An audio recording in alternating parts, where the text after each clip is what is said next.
Hello बच्चों, आज हम स्टार्ट करने जा रहे हैं सूत्र स्थान का फर्स्ट चैप्टर, जिसका नाम है दीर्घन जीवती अध्याय। इस अध्याय में 8 मांगलिक पद होते हैं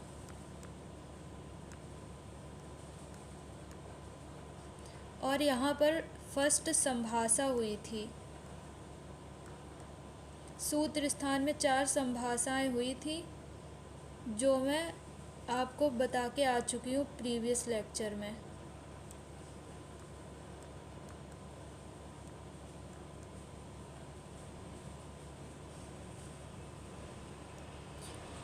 इसमें 53 आचार्यों ने भाग लिया था और ये संभाषा हुई कहाँ थी? हिमालय पर्वत पर। कहाँ हुई थी? हिमालय पर।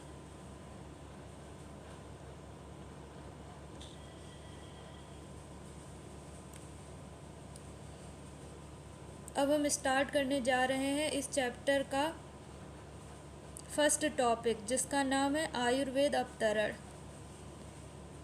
कि इस लोक में आयुर्वेद कैसे आया। ब्रह्माणाम ही यथा प्रोक्तम आयुर्वेदम प्रजापति जग्राहम निखिलेन आदाव अश्विनो तु पुनस्तथा अश्विन भाव्याम भवाव सक्राम प्रतिपेदे हा केवलम ऋषि प्रोक्ता भारद्वाज तस्मात् सक्राम उपागतम। जो यूजी के स्टूडेंट है उनके लिए बस ये फर्स्ट लाइन इम्पॉर्टेंट है।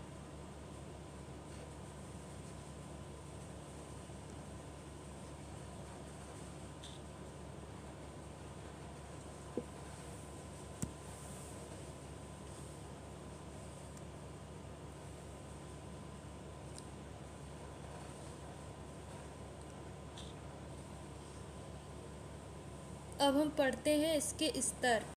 इस श्लोक में आयुर्वेद को सर्वप्रथम ब्रह्मा जी लेकर आए। ब्रह्मा जी ने अपना ज्ञान दक्ष प्रजापति को दिया। दक्ष प्रजापति ने अश्विनी कुमारों को, अश्विनी कुमारों ने इंद्र को, इंद्र ने अपना ज्ञान जो था वो भारद्वाज को दिया। इस धरती पे आयुर्वेद को लेकर आने वाले भारद्वाज ही थे। उसके पहले आयुर्वेद इस धरती पर नहीं आया था, इस लोक में। फिर भारद्वाज ने अपने शिष्य पुनर्वसु आत्रेय आदि को अपना ज्ञान दिया। आत्रेय ने अपने 6 शिष्यों को ज्ञान दिया। आत्रेय के 6 शिष्य कौन थे वो अब हम लोग पढ़ने जा रहे हैं।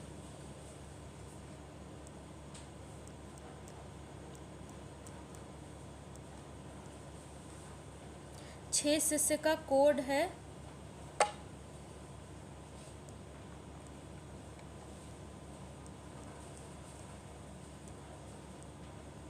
अपराजित हैं, भेल, क्षीर। अपराजित कौन है? भेल, क्षीर। भेल और क्षीर अपराजित हैं, जिसमें अप का मतलब है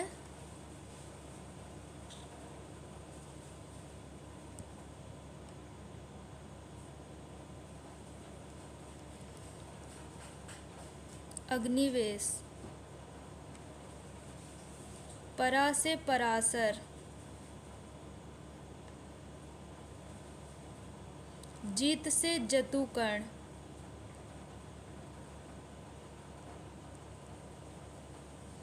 है से हारित। भेल से भेल।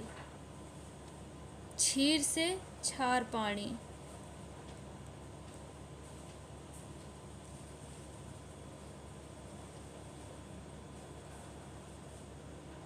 अब अगला टॉपिक है त्रिसूत्र और त्रिस्कंद। त्रिसूत्र को ही त्रिस्कंद कहते हैं। अब इसको याद कैसे करें? जो ब्राह्मण लोग होते हैं, पंडित लोग, वो अपने स्कंद पर क्या बांधते हैं? सूत्र बांधते हैं, जिसको हम जनेयू कहते हैं। तो स्कंद पर क्या बांधते हैं? सूत्र। तो त्रिस्कंद को ही त्रिसूत्र कहते हैं। जो क्या क्या है? हेतु लिंग औसत ज्ञानम स्वस्थ आतुर परायणम त्रिसूत्रम शाश्वतम पुण्यम विबुधे अयम पिता महा। 3 टाइप के होते हैं त्रिसूत्र, हेतु, लिंग और औसत। इसी को क्या कहा गया है? शाश्वत और पुण्य। अब अगला टॉपिक है षड पदार्थ। षड पदार्थ कौन कौन से हैं? सामान्यम च विशेषम च गुणान द्रव्याणि कर्म च संवायम च तज्ज्ञात्वा तंत्र उक्तम विधिमास्थिता। मतलब षड पदार्थ 6 टाइप के होते हैं। समान, विशेष, गुण, द्रव्य, कर्म, समवाय। तो किसी भी द्रव्य में जो गुण होता है वो 2 टाइप का होता है, या तो समान गुण होगा या विशेष गुण होगा। तो क्या हुआ? समान विशेष गुण किस में होते हैं? द्रव्य में। द्रव्य क्या करता है? कर्म करता है। और क्या आ गया? समवाय। तो इस प्रकार से 6 पदार्थ हो गए। अब आता है अष्टविध ज्ञान देवता। ज्ञान के देवता कितने होते हैं? ज्ञान के देवता 8 होते हैं। तो इनके बस नंबर पूछे जाते हैं, यूजी वालों के लिए 2 नंबर में और पीजी वालों के लिए भी, कि ज्ञान के देवता कितने होते हैं? 8। इनकी अगर नाम नहीं याद हो रहे हैं तो कोई बात नहीं, मैं एक बार रीड कर देती हूँ। बुद्धि, सिद्धि, स्मृति, मेधा, धृति, कीर्ति, क्षमा और दया। बुद्धि, सिद्धि, स्मृति, मेधा, धृति, कीर्ति, क्षमा, दया। अब आता है आयुर्वेद की निरुक्ति। हिता हितम सुखम दुखम आयुष तस्य हिता हितम मानम चातच यत्रोक्तमा आयुर्वेदा सा उच्यते। मतलब हित आयु, अहित आयु, सुख आयु, दुख आयु तथा उस आयु के लिए क्या हितकर है, क्या अहितकर है, आयु का मान, उसके लक्षण, इन सब का जिसमें वर्णन होता है उसको क्या कहते हैं? आयुर्वेद। तो जो यूजी के बच्चे हैं उनको तो ये पूरी डेफिनेशन लिखनी पड़ेगी, और जो पीजी के लिए प्रिपरेशन कर रहे हैं उनको बस इसका रेफरेंस पूछता है कि आयुर्वेद की निरुक्ति का वर्णन कहाँ किया गया है? सूत्र स्थान के पहले चैप्टर में। और जो हित आयु, अहित आयु, सुख आयु, दुख आयु है, इसका डिटेल में वर्णन सूत्र स्थान के 30वें चैप्टर में किया गया है, जो कि हम आगे पढ़ेंगे। अब आता है आयु का लक्षण एवं पर्याय। शरीर इंद्रिय सत्व आत्मा संयोगोधारी जीवितम नित्यज्ञश्च अनुबंधश्च पर्याय आयुर उच्यते। मतलब क्या है? आयु किसे कहते हैं? आयु 4 चीज़ों से मिलकर बना होता है, शरीर, इंद्रिय, सत्व और आत्मा। अब आता है इसके पर्याय। पर्याय कौन कौन से कहे गए हैं? धारी, जीवित, नित्यज्ञ, अनुबंध।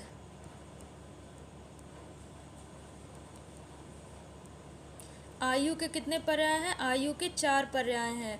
ये 2 नंबर के लिए इम्पॉर्टेंट है, यूजी वाले बच्चों के लिए। और पीजी में बस ये पूछता है कि ये नित्य किसका पर्याय है, अनुबंध किसका पर्याय है, धारी किसका पर्याय है, जीवित किसका पर्याय है। तो ये सब किसके पर्याय हैं? आयु के पर्याय हैं। अब आता है सामान्य एवं विशेष। सामान्य क्या होता है? विशेष क्या होता है? सर्वदा सर्वभावानां सामान्यं वृद्धि कारणम हास हेतु विशेषश्च प्रवृत्तिर उभयस्तु सामान्यम एकत्वकरम विशेषस्तु पृथकत्वकृत तुल्यार्थता ही सामान्यम विशेषस्तु विपर्या। अब क्या होता है? सर्वदा सर्वभावानां सामान्यम वृद्धि कारणम, ये हो गया फर्स्ट पॉइंट।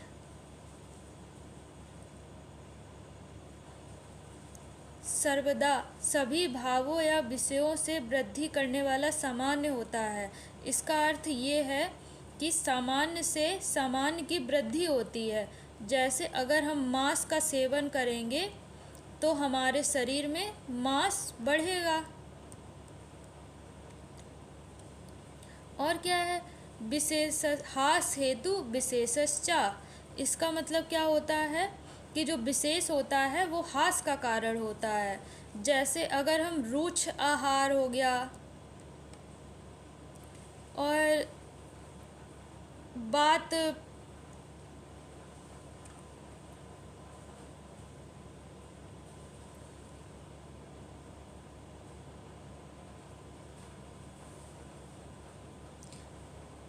रुक्ष आहार जैसे जोनरी, बाजरा,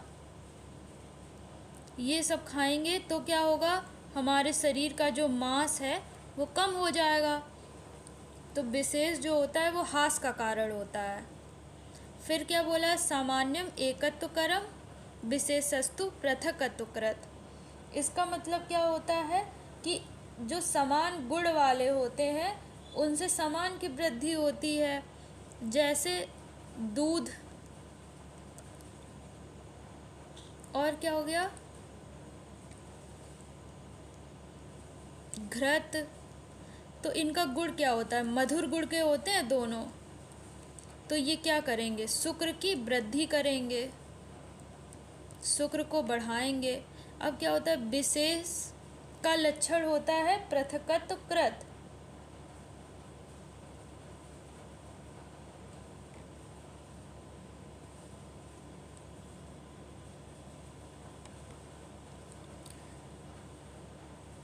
जैसे तेल जो होता है वो क्या होता है, बात सामक।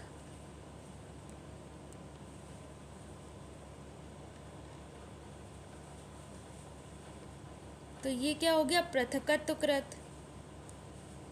फिर आता है सामान्यम तुल्यार्थता ही सामान्यम। इसको हम कैसे समझेंगे कि जैसे दौड़ते हैं हम जब, तब क्या होता है, बात की वृद्धि होती है। और विशेषस्तु विपर्या, जो विशेष होता है वो जस्ट इसके अपोजिट गुण वाला होता है। जैसे अगर हम दौड़ेंगे तो बात बढ़ेगा, और बैठे रहेंगे या तो शयन करेंगे तो क्या होगा, बात का समन होगा।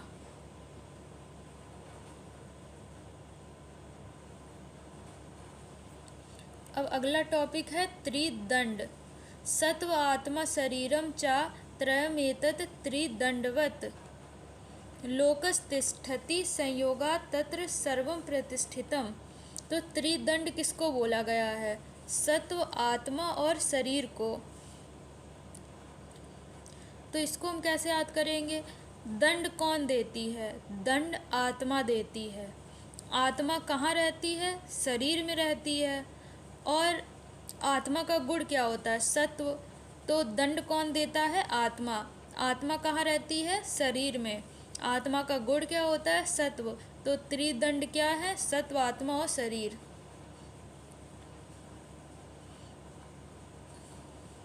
अब आता है आयुर्वेद तंत्र का अधिकरण। ये आयुर्वेद का अधिकरण नहीं है, ये है आयुर्वेद तंत्र का अधिकरण।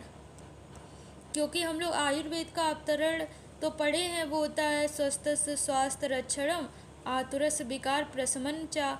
और अगर पूछता है आयुर्वेद तंत्र का अधिकरण क्या है, तो आयुर्वेद तंत्र का अधिकरण है सा पुमानस चेतनम तच्च तच्च अधिकरणम।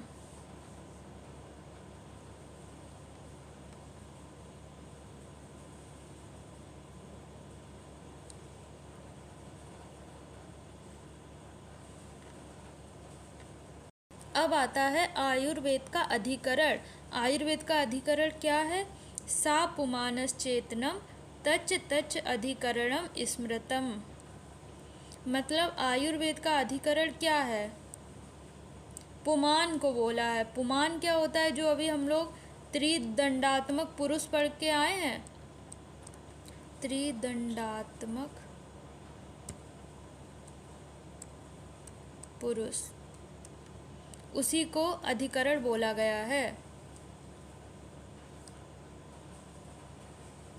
अब आता है द्रव्य संग्रह, इसी को बोलते हैं कारण द्रव्य। क्या बोलते हैं? कारण द्रव्य। जो कितने टाइप के होते हैं? 9। खादिन्य आत्मा मना कालो दिशश्चा द्रव्य संग्रह। तो अगर पूछा जाता है कारण द्रव्य तो भी 9 होते हैं, और उसी को क्या बोला गया है? द्रव्य संग्रह, जो 9 टाइप के होते हैं। तो खादिन्य आत्मा का मतलब क्या है? खा आदि, खा आदि आकाश को बोला गया पंच महाभूत। आकाश, वायु, अग्नि, जल, पृथ्वी, खा आदि मतलब 5 महाभूत। फिर क्या आता है? आत्मा और मन, काल और दिशा। आत्मा, मन, काल और दिशा। तो इस प्रकार से 9 कारण द्रव्य हो गए, जिसको बोला गया है द्रव्य संग्रह। अब आता है द्रव्य के भेद। द्रव्य के 2 टाइप बताए गए हैं, सा इंद्रिय और निरिंद्रिय। सा इंद्रियों को चेतन द्रव्य कहते हैं, निरिंद्रिय को अचेतन। फिर आता है आयुर्वेद अनुसार गुण की संख्या। तो आयुर्वेद के अनुसार टोटल गुण कितने बताए गए हैं? 41, जिनको हम अभी डिटेल में पढ़ने वाले हैं। सा अर्था गुर्वादया बुद्धि प्रयत्न आंता परादया गुणा प्रोक्ता। तो इसमें से वैशेषिक गुण कितने होते हैं? 5, जिनको क्या बोला गया है? इंद्रियां। और इंद्रियों को ही क्या कहते हैं? अर्थ कहते हैं। तो इंद्रियां हमारी एक विशेष काम करती हैं, जैसे हम आँखों से देखते हैं, कान से सुनते हैं, जीभा से रस का ग्रहण करते हैं। तो इंद्रियां क्या करती हैं? एक विशेष कार्य को करती हैं। तो इंद्रियों को क्या बोला? विशेष गुण। और इंद्रियों को ही हम अर्थ बोलते हैं। तो ये 5 गुण कौन से होते हैं? शब्द, स्पर्श, रस, रूप, गंध।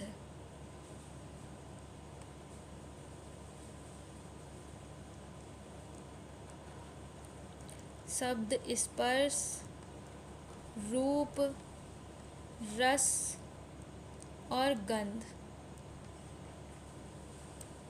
फिर आता है गुर्वादि गुण, इसी को कहते हैं शारीर गुण, द्रव्य गुण और क्या कहते हैं? चिकित्सीय गुण। चिकित्सीय गुण जो 20 प्रकार के होते हैं। फिर आता है अध्यात्म गुण या आत्म गुण। अध्यात्म गुण या आत्म गुण, इसी को कहते हैं सात्विक गुण। सात्विक गुण जो कितने टाइप का होता है? 6 कौन से होते हैं? सुख, दुख, इच्छा, द्वेष, प्रयत्न और बुद्धि। फिर आता है परादि गुण। परादि गुण को सामान्य गुण बोला है, जो कि गलत दिया गया है। परादि गुण को हम बोलते हैं चिकित्सा सिद्धि के उपाय, जो होते हैं 10 प्रकार के। पर, अपर, युक्ति, संख्या, संस्कार, अभ्यास, संयोग, विभाग, पृथकत्व और परिमाण। और जो ये सामान्य गुण होते हैं वो 30 टाइप के होते हैं। 20 गुर्वादि और परादि मिला के 30 प्रकार के सामान्य गुण होते हैं। अब हम आगे बढ़ते हैं कर्म पर। कर्म किसको बोला है? प्रयत्न आदि कर्म चेष्टितम उच्यते। प्रयत्न आदि चेष्टाओं को कर्म कहा गया है। अब आता है समवाय। समवाय किसे कहते हैं? समवायो अपृथक भावो भूम्यादीना गुणमता सा नित्यो यत्र ही द्रव्यम न तत्र अनियतो गुणा। अब इसका अर्थ क्या है? अपृथक भावो भूम्यादीना गुण मता, मतलब जो समवाय होता है वो अपृथक होता है, जिसको हम अलग ना कर पाए।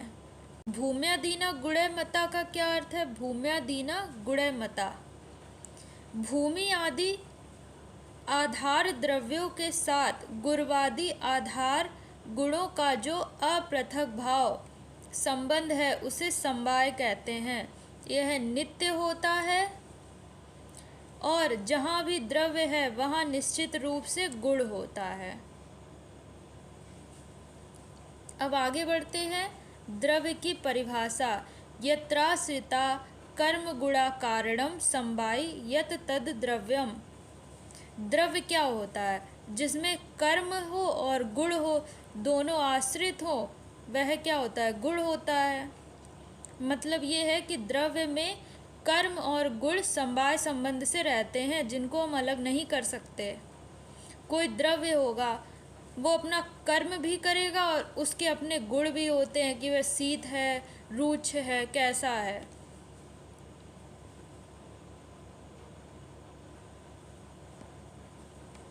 अब आता है गुण की परिभाषा। समवायी तु निश्चेष्टा कारणम गुणा, जो समवाय संबंध वाला हो, चेष्टा रहित हो और ग्रहण में कारण हो, उसे क्या कहते हैं? गुण। मतलब इसका है गुण क्या होता है? जो समवाय संबंध से किस में रहता है? द्रव्य में। और कैसा होता है? निश्चेष्ट होता है, खुद चेष्टा नहीं करता है, किसी भी औषध से चेष्टा करवाता है। कर्म की परिभाषा, संयोगे च विभागे च कारणम द्रव्यमाश्रितम कर्तव्यस्य क्रिया कर्म कर्म न अन्यदुपेक्षते। इसका अर्थ बस इतना सा है कि जो संयोग और विभाग में कारण हो उसी को हम क्या कहते हैं? कर्म कहते हैं।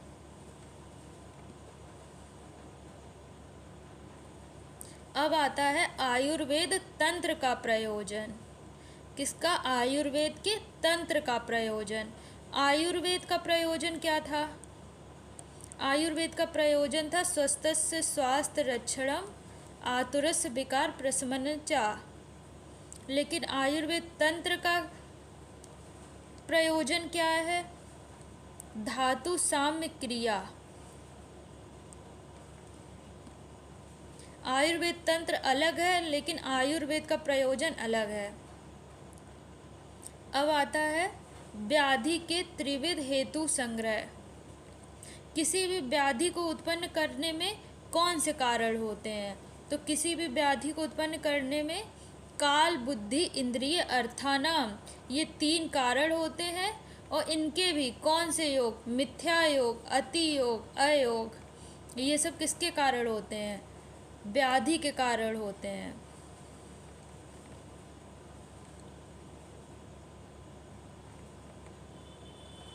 अब आता है व्याधि के आश्रय। तो कोई भी रोग है वो 2 ही जगह तो होगा, या तो शरीर में होगा या मानसिक होगा। 2 प्रकार के डिजीज़ होती हैं, एक तो बॉडी में होती हैं, एक तो क्या होती हैं? मानसिक होती हैं। अब आता है आत्मा। निर्विकारा पर सत्वात्मा सत्वभूत गुणेन्द्रिय चैतन्यम कारणम नित्यो दृष्टा पश्यति ही क्रिया। जो निर्विकार हो, नित्य दृष्टा होकर भी सभी क्रियाओं का दर्शक हो, उस और क्या हो? निर्विकार हो, सत्व गुण प्रधान हो, सत्वभूत गुणेन्द्रिय वाला हो, चैतन्य हो, और क्या हो? नित्य दृष्ट होकर सभी क्रियाओं को देखने वाला हो।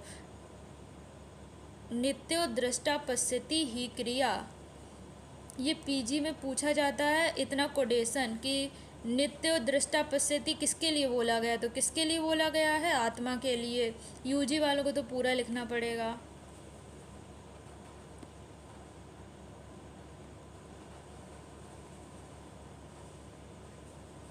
अब आता है दोष के भेद। दोष के भेद कितने होते हैं? दोष के भेद दो टाइप के होते हैं, एक होता है शारीरिक दोष, एक होता है मानसिक दोष। शारीरिक दोष होते हैं वात पित्त कफ, मानसिक होते हैं राजसिक और तामसिक, रज और तम। क्योंकि जो सत्व होता है वो तो शुद्ध होता है, तो उसे हम मानसिक दोष में नहीं रखते हैं। अब आता है शारीरिक और मानसिक रोगों का चिकित्सा सूत्र। प्रसाम्यत औषधे पूर्वो दैव युक्ति व्यपाश्रय मानसो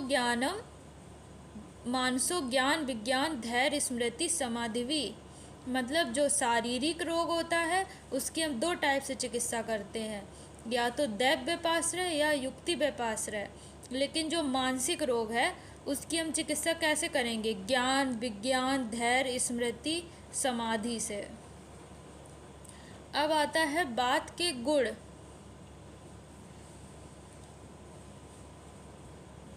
आचार्य चरक ने बात के कितने गुण बताए हैं? 7, जो हम कैसे याद करेंगे? रूल, सीख, सूक्ष्म, चल, बिस, खा।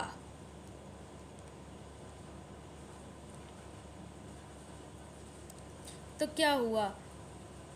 रूल से रुच, ला से लघु, सीख से शीत, सूक्ष्म से सूक्ष्म, चल से चल, बिस से बिसद, खा से खर।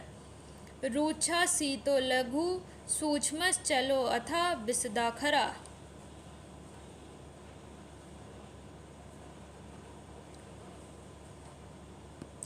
अब आता है पित्त दोष के गुण। पित्त दोष के आचार्य चरक ने कितने गुण बताए हैं? इसके भी 7 गुण बताए हैं। अब ये हम कैसे याद करेंगे?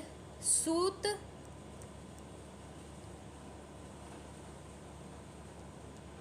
दास का। सूत क्या होता है? पुत्र होता है ना, पुत्र से, पुत्र को कहते हैं सूत। तो पुत्र पी और पी मतलब पित्त दोष। पित्त दोष का है ये कोडेशन, ये ट्रिक। तो क्या हुआ? सूत से, सा से हुआ सा स्नेह, ये वाला ऊ से हुआ ऊष्ण, ता से तीक्ष्ण, दा से द्रव्य, ये आ से अम्ल, सा से सर, का से कटु। तो क्या हुआ? सा स्नेहनम ऊष्णम तीक्ष्णम च द्रव्य अम्लम सरम कटु। अब आता है कफ दोष के गुण, जिसकी ट्रिक क्या है? GS MS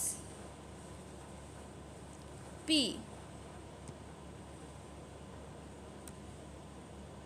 गुरु शीत मृदु स्निग्ध मधुर स्थिर पिछला। अब आता है रस का लक्षण।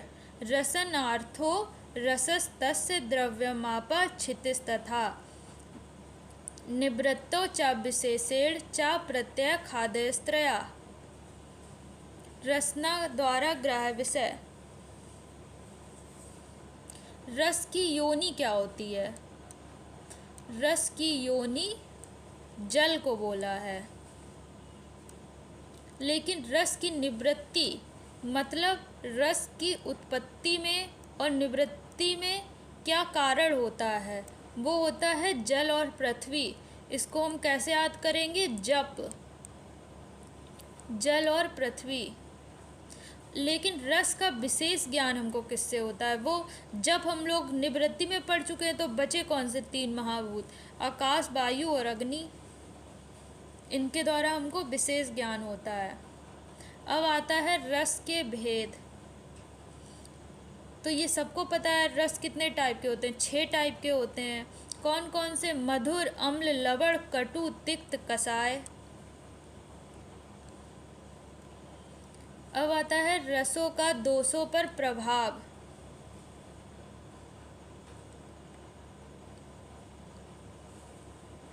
कौन से जो रस होते हैं वो दोष सामक होते हैं और कौन से जो रस होते हैं वो दोष का प्रकोप करते हैं।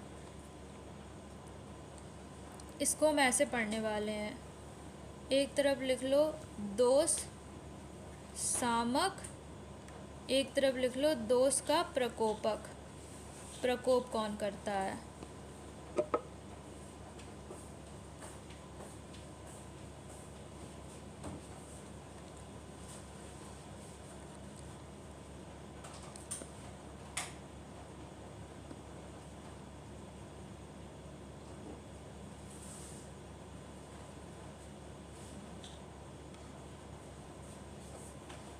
यहाँ लिख लो दोष सामक दोष प्रकोपक और फिर लिख लो बात पित्त और कफ। यहाँ पर लिखो मधुर अम्ल लवण कटु तिक्त कसाय। फिर पित्त में क्या होता है? मधुर यहीं रह जाता है, इधर वाला तिक्त और कसाय उठ के इधर आ जाता है। पित्त में क्या होता है? कटु इधर ही रहेगा, ये वाला जो अम्ल और लवण है वो उठ के यहाँ आ जाएगा। और बात का जस्ट अपोजिट क्या होता है? कफ। तो यहाँ पर हो जाएगा कटु तिक्त कसाय और यहाँ हो जाएगा मधुर अम्ल और लवण।